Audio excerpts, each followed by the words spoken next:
King dia besok dia ada sebab dia 2 hari ni ada kematian, dia terpaksa balik ke Johor. So okey, kalau dari saya itulah saya kat 4 hari apa yang kita dapat kita belajar dari segi daripada facilitator kita semua 8 orang lah. 8 orang rupanya sudah 8 orang yang datang gitu. Itu bukan calon-calon orang yang ada ni. Dan you all bernasib baik sangatlah. Sepatutnya benda-benda orang-orang ni kita akan panggil untuk advance ataupun master class. Saya pun tak tahulah kenapa group besar kita buat je ni. Bagi yang terlalu drop gitu sangat kan. Sepatutnya kena panggil, kena ni sikit.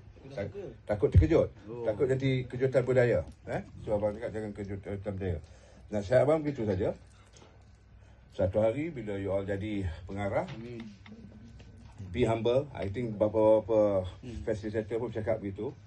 Dan nak mendengar daripada rakan-rakan yang lain semasa ada di set, walaupun dia tu handyman, walaupun kru, walaupun pelakon ekstra, kadang-kadang ada benda yang dia nampak lebih ini daripada kita. Kita sebab apa pengarah terpaksa memikirkan 80 scene. Contoh kita saya ambil contohnya filem ataupun telemovie 80-85 scene. Dalam 85 scene tu kira kalaulah kita kalikan 20, bermakna dia kena memikirkan 160 shot tu. I think it's more, bukan 160 lebih. Ada scene yang melibatkan 20 shot, ada scene fighting scene itu mungkin melibatkan sampai 40 shot. Kalau scene nyanyi mungkin dia akan pergi sampai 120 shot. Sebab penggambaran kita bila menyanyi ni kita akan buat daripada Switzerland, Canada, lepas tu kita bakal Filipina bawa balik Malaysia. Dan banyak. So itu.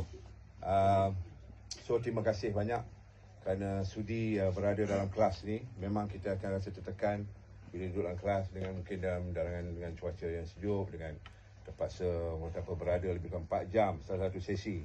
So kita terpaksa bersabar. Ini baru peringkat ini saja. Belum kita ada di lokasi. So itu. Lain-lain besok sebenarnya hari exam anda lah. So you all buat benda yang terbaik. Bukan sekadar masa kerja-kerja you buat, tapi itu sebab tadi saya berpesan dari segi you all menjaga barang-barang itu pun diambil kira. Jangan kita ingat tak ambil kira. That's why yang saya pesan, sekiranya siapa ketua yang menjaga itu, kena ada setiap kali you all nak break, pergi makan, pergi apa, meninggalkan ni, satu orang kena ditinggalkan di situ. Okey? Itu satu, jagalah benda ni. Kedua, pemantau-pemantau kita cuma boleh pantau, tapi dia tak boleh ajar korang. Lepas ni ambil shot ni. Ambil shot tu tolong beritahu kita siapa yang beritahu tu. Okey? So maknanya kita batalkan projek korang tu. Dan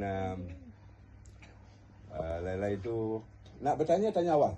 Sebelum you masuk set tu boleh tanya siap. Bang, ni kita nak buat begini.